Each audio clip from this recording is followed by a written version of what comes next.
I'm excited to share with you plans on two particular reports that we've been working on with multiple stakeholders in recent times. One is the 3-year curriculum plan, the other one is the technology status and vision report.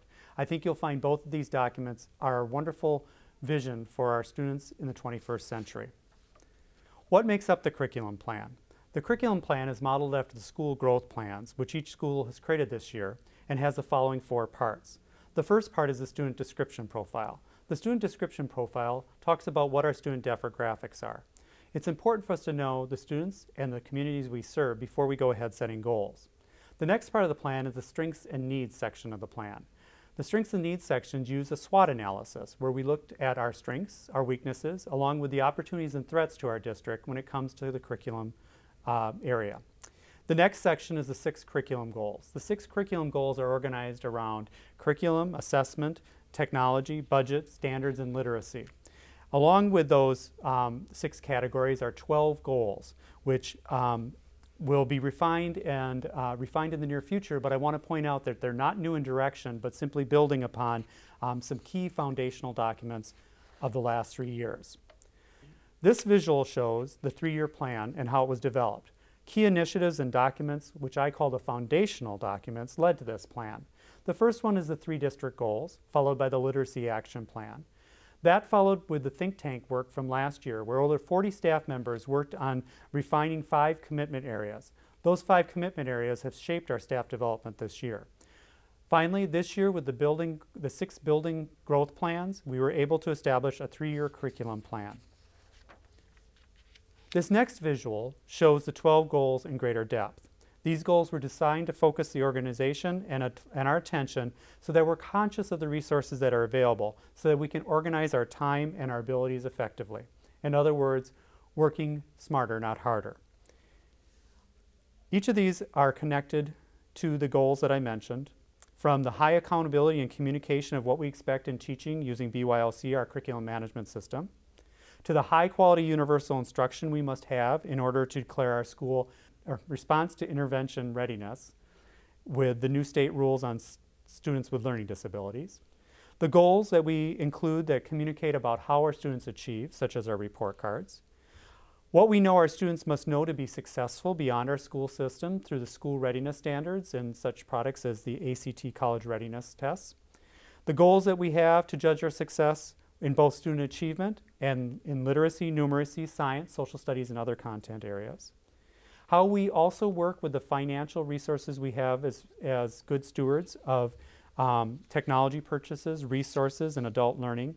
And finally, how we look at ourselves in comparison to other school districts. In terms of what the plan means to each of you, the outcomes and expectations are very similar, whether you're a parent, a teacher, or a student or community member. As we work further on the plan, you'll be hearing more about the details, but if you think of those foundation documents I addressed before, for example, the think tank commitment groups, you'll understand more of the outcomes and expectations that we have as a result of this plan.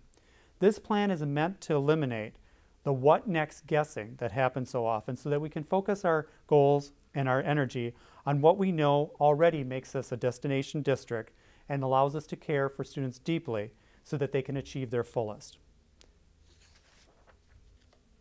The second part of this presentation deals with the Technology Services Report in terms of the status and vision that they've been working on. This report has been developed by a number of stakeholders and is designed to promote an update on the current status of the Technology Services Department and define the roles and responsibilities associated with it. Current status, next action, and future targets are provided in this report as a starting point as we look forward beyond this year to how we're going to meet the needs of our students in the 21st century. There are 6 areas that I'm going to frame in terms of questions. The first one is, what is the hardware and infrastructure that we need to be successful, both in the long term and the immediate for our students and staff? What are the roles and responsibilities in terms of leadership among our administrative team, our IMC specialists, and our technology department to make sure that technology services are delivered effectively? What is the instructional software that students and staff need to be available for instruction? What are the business administrative tools that we need to serve our employees and our students? For example, from payroll to Microsoft Office productivity products.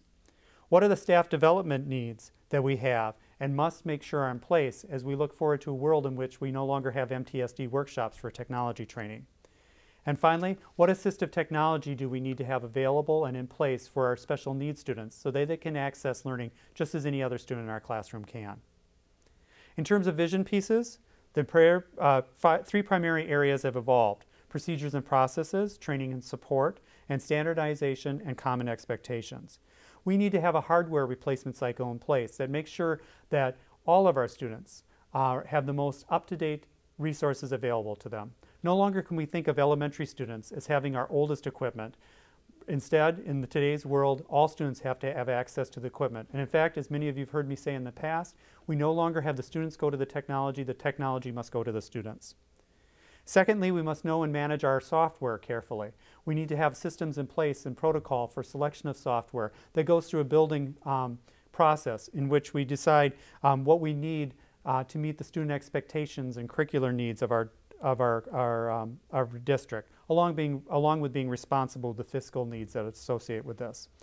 Finally, we must be aware of the special tools that we have available through the internet and understand that while we have a great infrastructure here, our pipeline, our broadband pipeline out to the state is limited, and we need to know and work within those confines and make sure that we are developing and making selections that can serve our students well within our system and continually push for more broadband availability. That's a quick wrap-up of those two reports. I look forward to sharing more with you in the future. If you have any questions, as always, please feel free to contact me, and have a wonderful day.